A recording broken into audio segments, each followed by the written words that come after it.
ဒါကဘာပတ်ဆိုင်လဲ ဒါကတော့ဟောင်ကောင်ဒေါ်လာဖြစ်ပါတယ်ဟောင်ကောင်ဒေါ်လာဟာမြန်မာငွေ260ခုနှစ်ကျပ်ဝန်းကျင်နဲ့ညီမျှပါတယ် ဒါကဘာပတ်ဆိုင်လဲ ဒါကတော့ဂျပန်ယန်ဖြစ်ပါတယ်ဂျပန်တယန်ဟာမြန်မာငွေ73ကျပ်ဝန်းကျင်နဲ့ညီမျှပါတယ် ဒါကဘာပတ်ဆိုင်လဲ ဒါကတော့မလေးရှားယင်းကဖြစ်ပါတယ်မလေးရှားတယင်းကဟာမြန်မာငွေ934ကျပ်ဝန်းကျင်နဲ့ညီမျှပါတယ် ဒါကဘာပတ်ဆိုင်လဲ ဒါကတော့ဆော်ဒီရီယေဖြစ်ပါတယ်ဆော်ဒီရီယေဟာမြန်မာငွေ960ကျပ်ဝန်းကျင်နဲ့ညီမျှပါတယ် ဒါကဘာပတ်ဆိုင်လဲ ဒါကတော့ကနေဒါဒေါ်လာဖြစ်ပါတယ်သတ်စတေးလျဒေါ်လာနဲ့ဆင်တူပြီးပလတ်စတစ်သားနဲ့လှုပ်ထားလို့ရေဆိုခံကပျက်စီးလွယ်ခြင်းမရှိပါဘူးကနေဒါဒေါ်လာဟာမြန်မာငွေ1530ခုနှစ်ကျပ်ဝန်းကျင်နဲ့ညီမျှပါတယ် ဒါကဘာပတ်ဆိုင်လဲ ဒါကတော့စင်ကာပူဒေါ်လာဖြစ်ပါတယ်စင်ကာပူဒေါ်လာဟာမြန်မာငွေ1640ခုနှစ်ကျပ်ဝန်းကျင်နဲ့ညီမျှပါတယ် ဒါကဘာပတ်ဆိုင်လဲ ဒါကတော့ယူရိုဖြစ်ပါတယ်တယူရိုဟာမြန်မာငွေ2438ကျပ်ဝန်းကျင်နဲ့ညီမျှပါတယ် ဒါကဘာပတ်ဆိုင်လဲ ဒါကတော့ဆွစ်ဇာလန်ဖြန့်ဖြစ်ပါတယ်ဆွစ်ဇာလန်တစ်ဖြန့်ဟာမြန်မာငွေ2690ကျပ်ဝန်းကျင်နဲ့ညီမျှပါတယ် ဒါကဘာပတ်ဆိုင်လဲ ဒါကတော့ဂျော်ဒန်ဒီနာဖြစ်ပါတယ်ဂျော်ဒန်ဒီနာဟာမြန်မာငွေ1996ကျပ်ဝန်းကျင်နဲ့ညီမျှပါတယ် ဒါကဘာပတ်ဆိုင်လဲ ဒါကတော့အိုမန်ရီယေဖြစ်ပါတယ်အိုမန်ဒရီယေဟာမြန်မာငွေ9480ကျပ်ဝန်းကျင်နဲ့ညီမျှပါတယ် ဒါကဘာပတ်ဆိုင်လဲ ဒါကတော့ကူဝိတ်ဒီနာဖြစ်ပြီးကမ္ဘာပေါ်မှာတန်မိုးရှိဆုံးငွေကြေးလဲဖြစ်ပါတယ်ကူဝိတ်ဒီနာဟာမြန်မာငွေ6880ကျပ်ဝန်းကျင်နဲ့ညီမျှပါတယ် ဒါကဘာပတ်ဆိုင်လဲ ဒါကတော့အိန္ဒိယ UP ဖြစ်ပါတယ်အိန္ဒိယတ UP ဟာမြန်မာငွေ23ကျပ်ဝန်းကျင်နဲ့ညီမျှပါတယ် ဒါကဘာပတ်ဆိုင်လဲ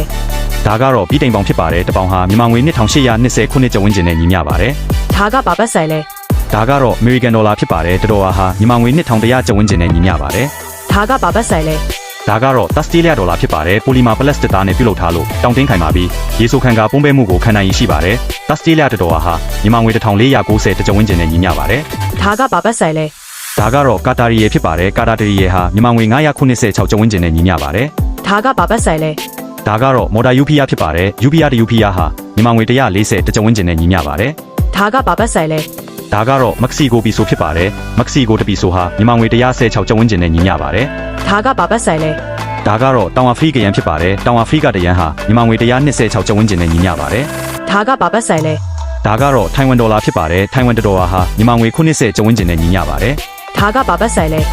ဒါကတော့ထိုင်းဘတ်ဖြစ်ပါတယ်ထိုင်းတစ်ဘတ်ဟာမြန်မာငွေ64ကျပ်ဝန်းကျင်နဲ့ညီမျှပါတယ် ဒါကဘာပတ်ဆိုင်လဲ ဒါကတော့ယူကရိန်းဟရီဘန်နီယာဖြစ်ပါတယ်တဟရီဘန်နီယာဟာမြန်မာငွေ48ကျပ်ဝန်းကျင်နဲ့ညီမျှပါတယ် ဒါကဘာပတ်ဆိုင်လဲ ဒါကတော့ယောရှာယူဝေဖြစ်ပါတယ်ယောရှာတယူဝေဟာမြန်မာငွေ25ကျပ်ဝန်းကျင်နဲ့ညီမျှပါတယ် ဒါကဘာပတ်ဆိုင်လဲ ဒါကတော့ပါကစ္စတန် UP ဖြစ်ပါတယ်ပါကစ္စတန်တ UP ဟာမြန်မာငွေ9ကျပ်ဝန်းကျင်နဲ့ညီမျှပါတယ် ဒါကဘာပတ်ဆိုင်လဲ ဒါကတော့ဗင်နီဇွဲလားဘိုလီဗာဖြစ်ပါတယ်ဗင်နီဇွဲလားတဘိုလီဗာဟာမြန်မာငွေ4ကျပ်ဝန်းကျင်နဲ့ညီမျှပါတယ် ဒါကဘာပတ်ဆိုင်လဲ ဒါကတော့မြန်မာကျပ်ငွေဖြစ်ပါတယ်မြန်မာငွေတစ်ကျပ်ဟာတရားဝင်သတ်မှတ်ချက်အရမိမိကိုယ်တိုင်ပြန်ဖြစ်ပါတယ် ဒါကဘာပတ်ဆိုင်လဲ ဒါကတော့အီရက်ဒီနာဖြစ်ပါတယ်အီရက်ဒီနာဟာမြန်မာငွေတစ်ကျပ်ခွဲဝန်းကျင်နဲ့ညီမျှပါတယ် ဒါကဘာပတ်ဆိုင်လဲ ဒါကတော့ကမော်ဒီယာရီယေဖြစ်ပါတယ်ကမော်ဒီယာတရီယေဟာမြန်မာငွေ3.5ကျပ်ဝန်းကျင်နဲ့ညီမျှပါတယ် ဒါကဘာပတ်ဆိုင်လဲ ဒါကတော့အင်ဒိုနီးရှား UP ဖြစ်ပါတယ်အင်ဒိုနီးရှားတ UP ဟာမြန်မာငွေတစ်ကျပ်ခွဲဝန်းကျင်နဲ့ညီမျှပါတယ် ဒါကဘာပတ်ဆိုင်လဲ ဒါကတော့ဇင်ဘာဘွေဒေါ်လာဖြစ်ပါတယ်တရွက်တဲနဲ့တင်မျက်နှာစာတန်ဖိုးအကြီးဆုံးဖြစ်တဲ့တိန့်တန်းကူရေတီရှိခဲ့ပြီးမြန်မာငွေ28,000ကျပ်လောက်ရှိရင်တင်ဇင်ဘာဘွေမှာတူထေးကြီးဖြစ်နိုင်ပါတယ်ဇင်ဘာဘွေဒေါ်လာဟာမြန်မာငွေ3.3ကျပ်ဝန်းကျင်နဲ့ညီမျှပါတယ် ဒါကဘာပတ်ဆိုင်လဲ ဒါကတော့ကိုရီးယားဝမ်ဖြစ်ပါတယ်ကိုရီးယားတဝမ်ဟာမြန်မာငွေတစ်ကျပ်ခွဲဝန်းကျင်နဲ့ညီမျှပါတယ် ဒါကဘာပတ်ဆိုင်လဲ ဒါကတော့အီရန်ရီယေဖြစ်ပါတယ်အီရန်တရီယေဟာမြန်မာငွေတစ်ကျပ်ခွဲဝန်းကျင်နဲ့ညီမျှပါတယ်